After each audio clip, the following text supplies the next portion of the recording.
네, 오늘은 종려주일입니다. 다 아시는 것처럼 이 종려주일은 예수님께서 십자가를 지시기 위해서 예루살렘으로 입성하는 날을 기억하고 기념하는 날입니다. 기독교 달력에서 이 종려주일을 시작으로 이제 고난주간이 시작이 되고요. 그리고 부활절을 향한 그런 발걸음이 시작이 됩니다. 오늘 저희가 읽은 본문을 보면 이 종려주일의 모습을 잘 담고 있습니다. 예수님께서 나귀 새끼를 타시고 예루살렘으로 들어가시는 장면, 그리고 군중들이 겉옷을 길에 펴고 종려나무 가지를 꺾어서 흔들면서 호산나 다윗의 자손이여를 외치는 장면. 그래서 온 성이, 지금 예루살렘 성이 들끓고 있는 그런 장면을 잘 묘사하고 있습니다. 어떻게 보면은 이제 전쟁에 나간 왕이 승리하고 돌아오는 그런 개선 행렬과 같은 그런 모습을 보이고 있습니다. 그런데 이 장면을 잘 들여다보면은 분명히 하나의 행렬입니다. 그런데 전혀 다른 생각을 가지고 이 행렬이 진행되고 있다는 것을 볼 수가 있습니다. 하나의 행렬인데 두 가지의 다른 생각으로 이 행렬을 바라보고 있다 하는 거죠. 그래서 이 장면을 한자로 사자성어로 좀 표현을 해보자면 동상이몽, 이 말과 좀 연결해서 볼 수 있지 않을까 싶습니다. 이 동상이몽이라는 말은 같을 동, 평상상, 다를 이, 꿈몽, 이 한자로 되어 있는데요. 같은 평상, 같은 자리에 있지만 서로 다른 꿈을 꾸고 있다라는 말입니다.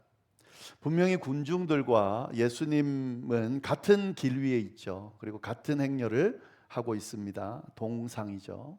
그런데 그 길이 어디로 가는 길인지, 또 무엇을 향해 가는 길인지는 전혀 다른 생각을 가지고 있습니다. 이몽이죠. 예수님과 군중들의 생각이 같지 않다 하는 거죠. 그래서 오늘은 이 말씀을 동상이몽이라고 하는 사자성어와 연결해서 같은 행렬을 가고 있는데 왜 다른 생각을 가지고 있을까? 어떤 다른 생각을 가지고 있을까에 대해서 함께 말씀을 좀 나눠보도록 하겠습니다. 예수님을 환호하면서 예수님을 열렬히 응원하고 또 호산나를 외치고 있는 그 무리들이 기대하는 것이 뭔가를 잘 봐야 되는데요. 여기서 말하는 호산나라는 말은 히브리어 말입니다. 지금 구원하소서라는 뜻입니다. 이 말은 시편 118편 25절에서 나온 말인데요. 그 구절이 어떻게 되냐면 여호와여 구하옵나니 이제 구원하소서, 여호와여 우리가 구하옵나니 이제 형통하게 하소서. 여기에 나오는 우리를 이제 구원하소서라는 말이 호산나입니다. 그러니까 지금 무리들이 예수님을 향해서 호산나라고 외치고 있는 것은 이 기도문을 드리고 있는 것과 같은 거죠.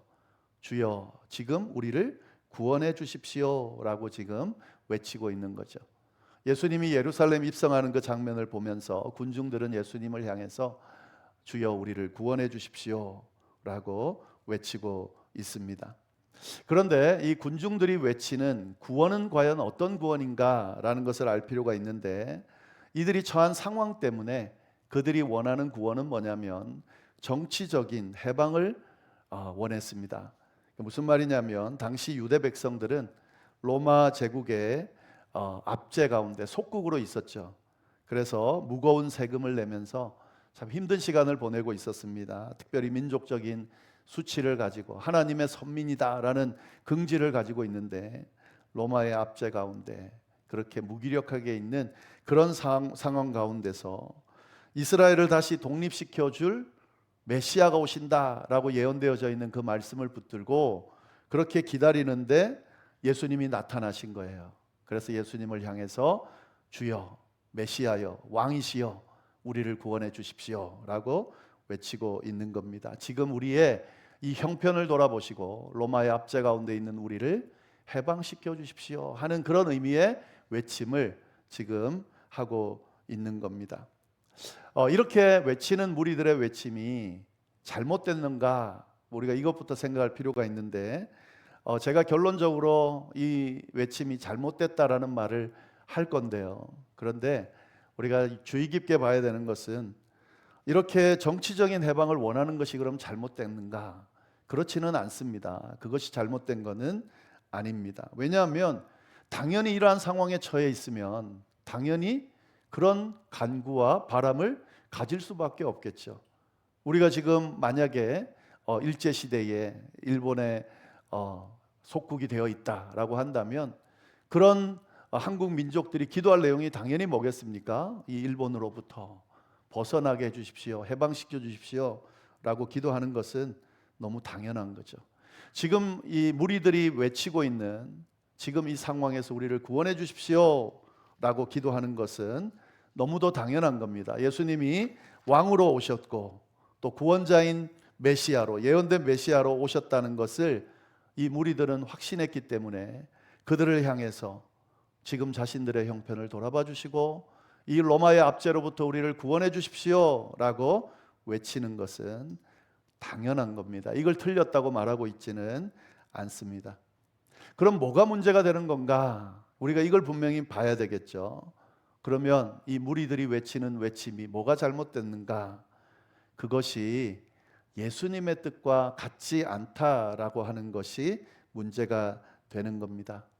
예수님이 지금 걸어가시는 그 길은 이 무리들이 생각하는 그런 정치적인 해방을 안겨줄 그 왕의 길을 가고 있지 않았다는 거죠. 그런 예수님의 길을 바라보면서 예수님에게 정치적인 해방을 요구하는 것, 그것이 잘못됐다 하는 거죠. 주님의 뜻과 맞지 않은 요구를 하고 있는 그 무리들의 모습이 문제가 있다라고 그렇게 이야기를 하고 있는 겁니다. 자, 그러면 예수님은 도대체 무슨 길을 가고 계신가? 분명히 왕으로 오셨고 그리고 지금 왕의 행렬처럼 그렇게 예루살렘으로 입성하고 있는 것을 거부하지 않으시고 그대로 행하시는데 그가 추구하는 그런 왕의 입성은, 왕의 길은 뭔가 하는 거죠. 그 내용을 좀 알기 위해서 예수님이 뭘 타고 예루살렘으로 들어가시는지를 우리가 주의 깊게 볼 필요가 있습니다. 예수님은 나귀 새끼를 타고 예루살렘으로 들어가고 계십니다. 보통 왕들이 전쟁터에 다녀올 때 그때 전쟁에서 승리하게 됐을 때 타는 것은 말이었습니다. 그래서 만약에 예수님이 어떤 로마의 압제로부터 싸움을 통해서 그 유대를 구원할 왕으로 만약에 그렇게 오신다라고 하면 말을 타고 오는 것이 맞습니다. 그런데 예수님은 나귀 새끼를 타고 오셨다는 거죠. 이 당시에 왕이 나귀를 탈 때가 있었는데 그때는 뭐냐면 화평을 전할 때, 평화를 전할 때, 난 싸울 의사가 없다라고 하는 화평을 표시할 때 왕이 나귀를 타고 그렇게 입성했다는 거죠. 그러니까 지금 예수님께서 말이 아닌 나귀를 타고 예루살렘에 입성한다는 것은 전쟁을 통해서 지금 이스라엘이 로마의 압제로 있는 이 상황을 싸워서 해결해서 구해줄 그 의사가 아니라는 것을 분명하게 보여주는 겁니다. 예수님은 분명히 나귀를 타고 예루살렘을 들어가고 계십니다. 그의 왕의 모습은 겸손한 그런 왕의 모습이고 그런 왕이 걸어가는 길이었다 하는 거죠. 수백 년 전에, 이 당시로부터 수백 년 전에 선지자 스가랴가 이런 예언을 했습니다. 스가랴 9장 9절 말씀입니다. 시온에 따라 크게 기뻐할지어다. 예루살렘에 따라 즐거이 부를지어다. 보라, 내 왕이 내게 임하시나니 그는 공의로우시며 구원을 베푸시며 겸손하여서 나귀를 타시나니 나귀의 작은 것 곧 나귀 새끼니라. 메시아가 올 거고 왕이 올 거고 이스라엘을 구원할 왕이 올 텐데 그 왕은 어떤 왕이냐면 구원을 베풀 왕이고, 근데 그 왕은 겸손하여서 나귀를 타고 나귀 새끼를 타고 온다라고 분명히 예언되어 있습니다. 그러니까 지금 예수님께서 걸어가시는 그 왕의 길은 이 스가랴의 예언을 이루는 길이고 하나님께서 원하신 그 길을 걸어가고 있다는 것을 분명하게 보여주고 있는 거죠. 겸손하게 나귀를 타고 예루살렘에 입성해서 뭘 하시는 거예요? 십자가를 지고 하나님의 구원 계획을 완성하기 위해서 지금 그 길을 걸어가고 계신 겁니다. 예수님은 이 길을 걸어가시는데 그 예수님을 향해서 정치적인 해방을 요구하고 있는 무리들의 그 외침이 문제라는 거죠. 참 아이러니하게도요, 예수님은 나귀를 타고 들어가고 있는데도 불구하고, 그리고 이 당시 문화를 아는 사람들의 입장에서는 말이 아니라 나귀를 타고 들어간다라고 할 때는 저게 전쟁이 아니구나라는 것을 충분히 알았을 텐데도 불구하고 이 무리들은 전혀 그 모습을 제대로 바라보지 못하고 있습니다. 전혀 예수님이 어떤 길을 걸어가는지에 대해서 관심을 보이지 않고 있습니다. 예수님이 걸어가는 그 길을 향해서, 예수님을 향해서 지금 구해 주십시오, 로마의 압제로부터 우리를 구해 주십시오 라고 외치고 있다. 참 안타까운 일이죠. 왜 그럴까? 이들의 눈에는 예수님께서 걸어가시는 그 길이 아니고, 또 예수님께서 걸어가시는 그 길의 의미가 아니고 지금 뭘 바라고 있는 거죠? 자신들의 필요와 욕구를 어떻게 하면 이룰 수 있는 것인가 라고 하는 그 생각에 사로잡혀 있기 때문에 예수님의 이 모습, 예수님께서 걸어가시는 제대로 된 그 의미를 제대로 바라보지 못하고 있는 거죠. 내가 지금 로마의 압제로 이 고생하면서 이렇게 힘든 상황인데 왕으로 오셨기 때문에 내 형편을 돌아보고 나를 구원해 줘야지 라고 하는 생각에 사로잡혀서 예수님은 반드시 내 이 상황을 헤아리시고 구원해 주셔야 되는 분이라고 단정하고 예수님을 지금 바라보고 있는 거죠. 그리고 예수님께서 걸어가시는 그 길을 바라보고 있는 거죠.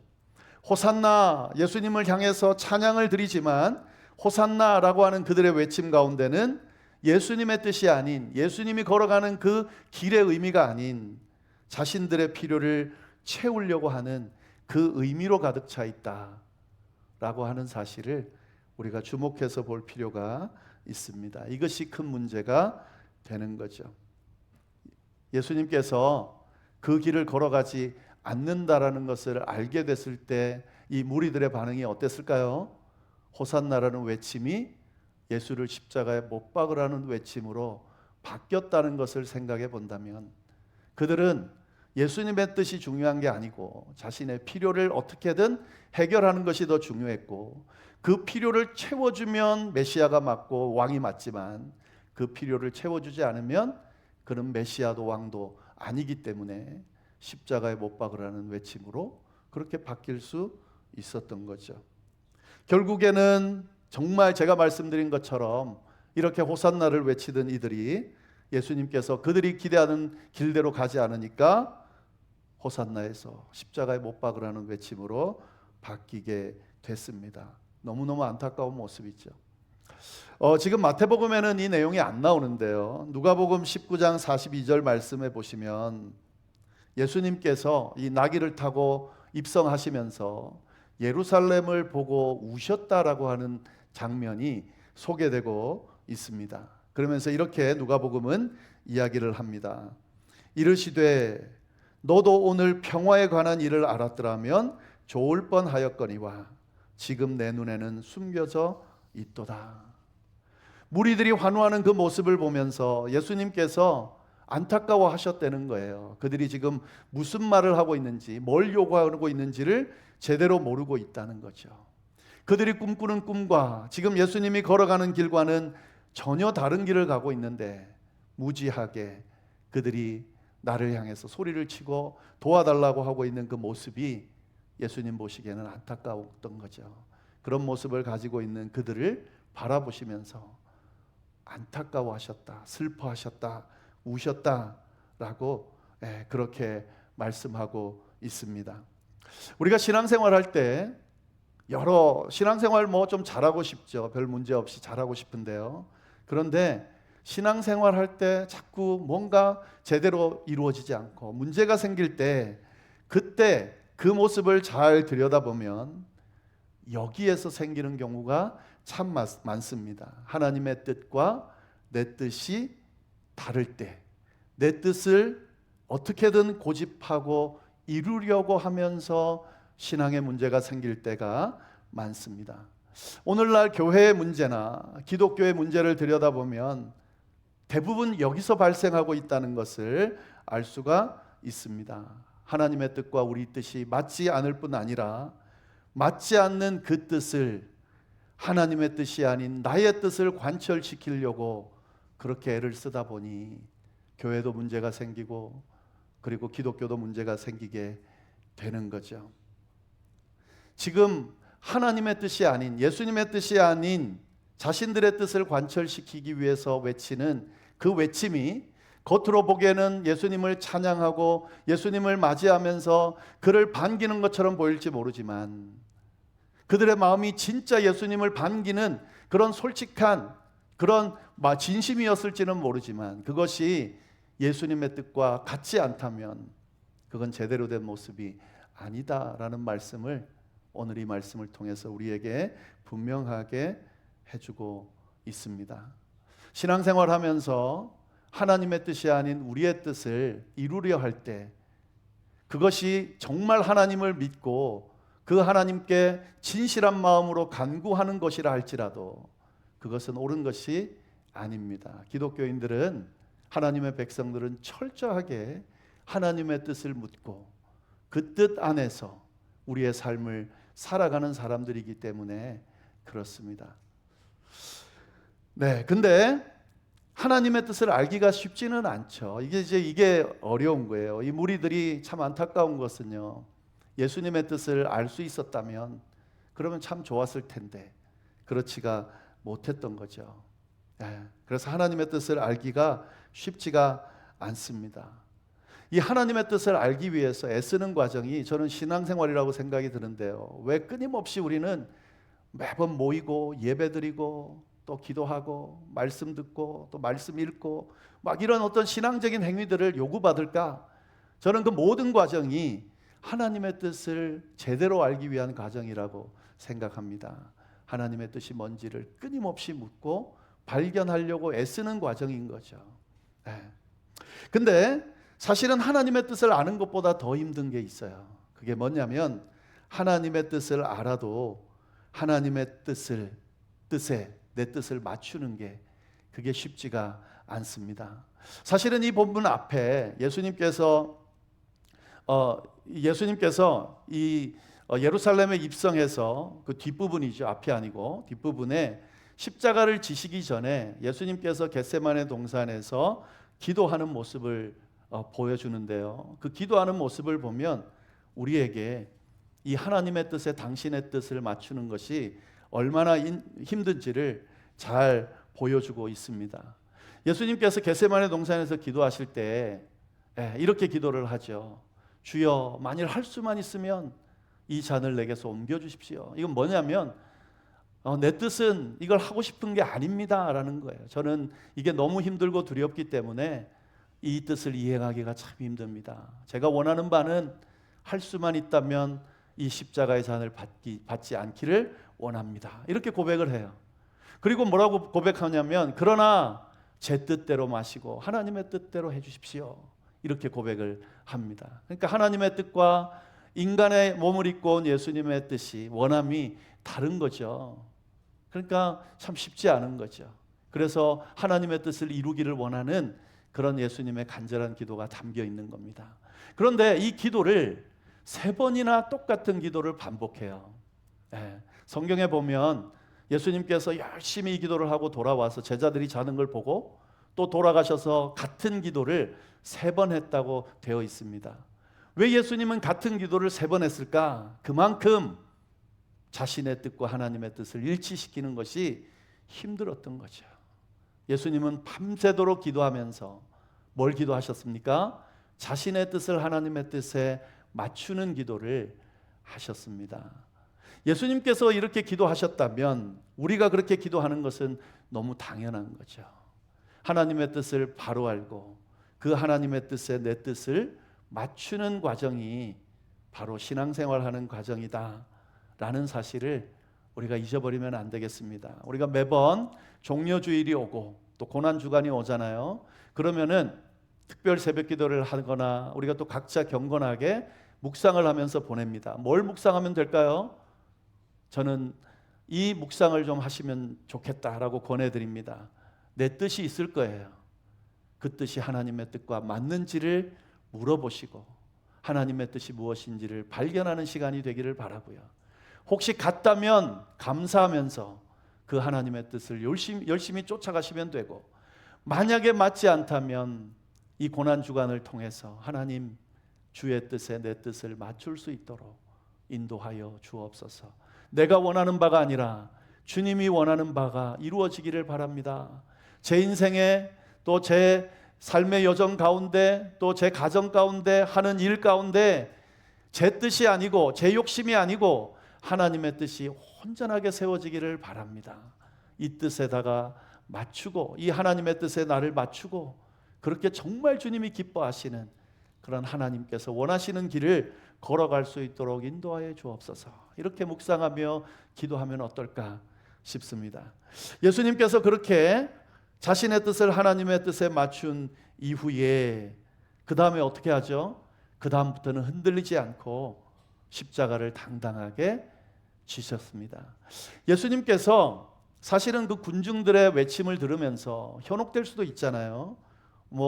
지금 그 역사가들이 이야기해 놓은 걸 보면 그때 밀란이 일어날 정도가 아니라 만약에 예수님이 한번 로마를 어떻게 칩시다라고 그렇게 한번 외쳤다면 아마도 역사가 바뀌었을 수도 있습니다. 그러나 예수님은 그 유혹에 빠지지 않고 철저하게 하나님께서 원하시는 그 뜻에 자신의 뜻을 맞추고 십자가의 길을 걸어가셔서 인류를 구원하는 그 모든 것들을 완성해 주셨다 하는 거죠. 누구의 관점으로 신앙생활 하느냐라는 것이 우리의 신앙을 결정한다는 사실을 우리가 꼭 기억하면서 종려주일과 고난주간을 잘 보내시면 좋겠습니다. 겸손히 나귀를 타고 십자가를 향해 걸어가신 그 주님의 길을, 내 뜻이 아닌 주님의 그 길을 따르는 우리 모두가 될 수 있기를 간절히 바랍니다. 기도하겠습니다. 하나님 아버지, 참으로 감사합니다. 귀한 말씀을 통해서 또 우리의 신앙을 돌아보게 하시고 또 우리가 어떻게 신앙을 또 세워갈지를 그 방향을 알려주셔서 감사합니다. 주의 뜻에 우리의 뜻을 맞추며 주님께서 이끄시는 그 길을 우리가 쫓아가는 우리의 삶이 될 수 있도록 주여 역사하여 주옵소서. 우리의 인생을 정말 진정으로 참되게 이끌 뜻은 하나님의 뜻임을 믿고 우리의 어설픈 욕심과 또 제대로 모든 것들을 해결할 수 없는 지식과 경험 가지고 우리의 뜻을 관철시키려 하면서 우리의 인생을 망가뜨리는 어리석은 길로 가지 않도록 주여 인도하여 주옵소서. 함께해 주시기를 간절히 바라고 살아계신 예수님의 이름으로 기도드립니다. 아멘.